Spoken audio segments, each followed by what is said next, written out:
Last night, I said to a guy, I'm sorry. The reason that this being was he wanted me to refer a friend to his business. I go, guy, I've got no friends. He goes, I'm sorry. I go, no, I'm sorry that I don't have any friends for you.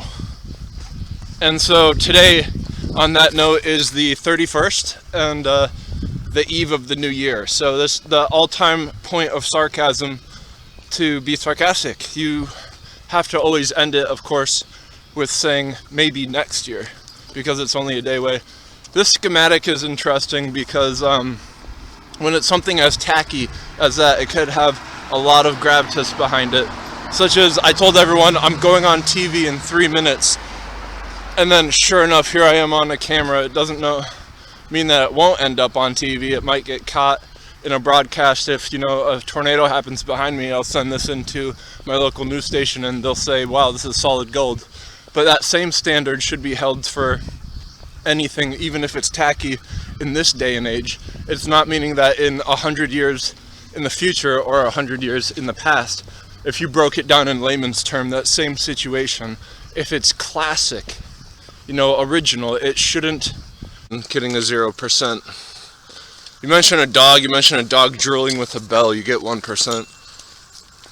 A derogatory term, but in all reality is actual, how dogs are a watered down version of canines, wolves, because they're domesticated from them.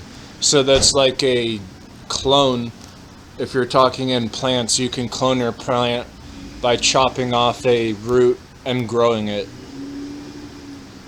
Now, it would be interesting to see the key features in genealogy and knowing how to make a wolf turn into a dog and populate everywhere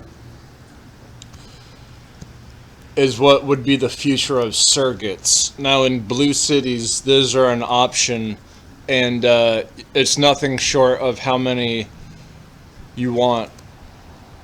But to what point is it a ridiculous attribute? These are things that the more that BS is put around, the more that these ridiculous variables are able to come into totality if you try them over and over and over and ignore any repercussions.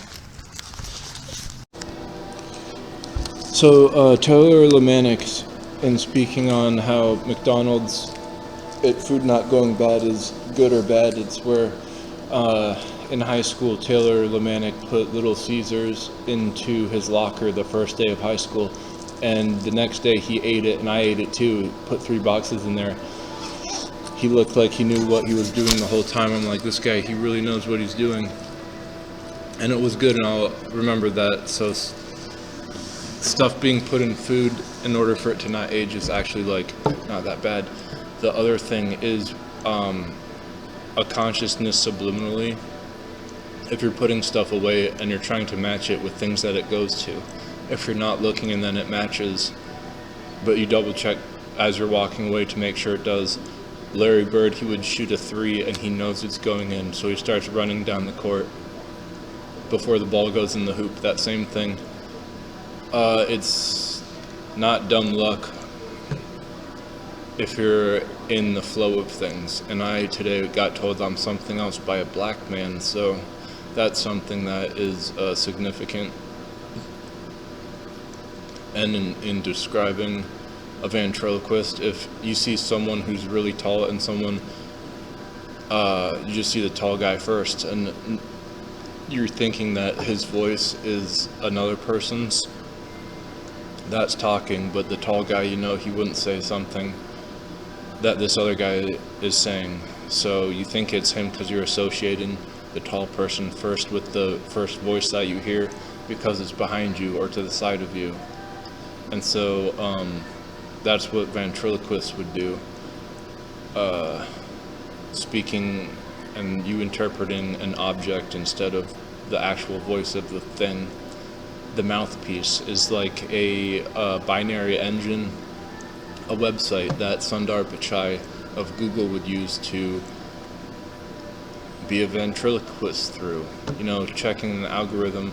It's either the buttons you're pressing on your shirt with the belt, how your shirt presses on the things with buttons if it's clipped onto your belt, surprisingly, happens quite a lot. And if you're confusing that from the algorithm, then you would be wrong, because it's a pressing on the buttons that are entirely different than the internal electrode data structures. So that being related to Little Caesars into how French fries can have cardboard in it and it hurts your stomach. But then this guy on YouTube, he eats toilet paper and it, isn't bad for him. So at what point is it good or bad?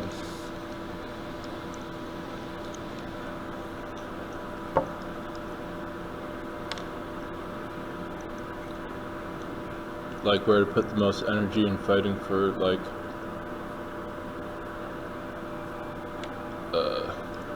that or not. And with barcodes, if you break one and then you separate it and you try scanning it, it has a chance in getting scanned, versus like if you have a barcode and it's squish. It's the same thing, but that's an entire catalog.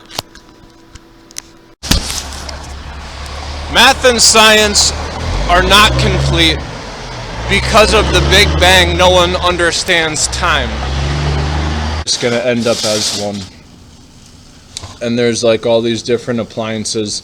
There's only a handful of them that is like important enough to do XYZ, your hygiene and then cooking. That's like, Z is probably like, I don't know, that's really all that it matters in my life. Z would probably mean entertainment. So like electricity to make a video or go on a computer. XYZ, so these apply. Everything is made up of holes and dots, molecular bonds of what springs are contracting and pulling. A graphical representation of this, me being sat in front of one.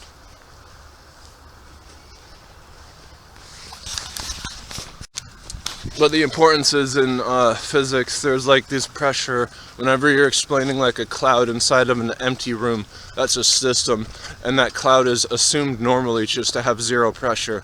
Along with this liquid, when you splash it around like on a paint driller plate, you see all these bumps in it. That's word surface tension. These two things together have this exuberant amount of, I would call it superconductivity, where I drank like a smoothie. It was made fantastically when pre-made and added in syrup and grounded. Throwing that into a espresso with hot water, that's an Americano. It's a makeshift drip,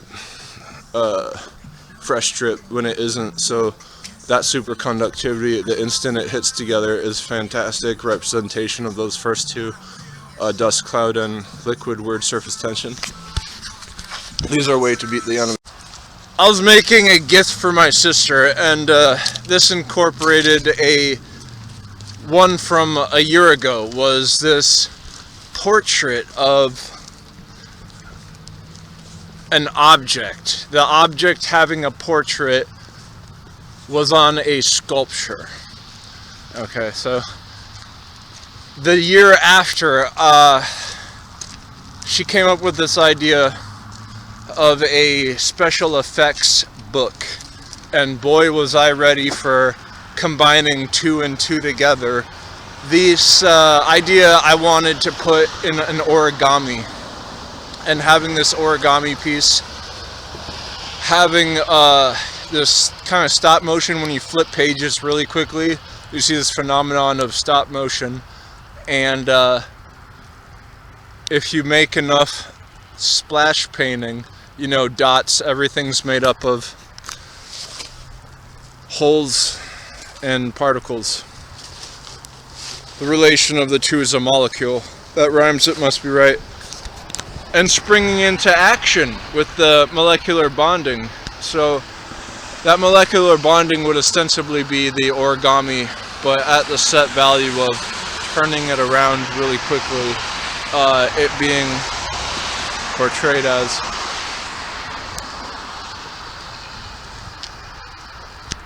something, that's currently not a thing.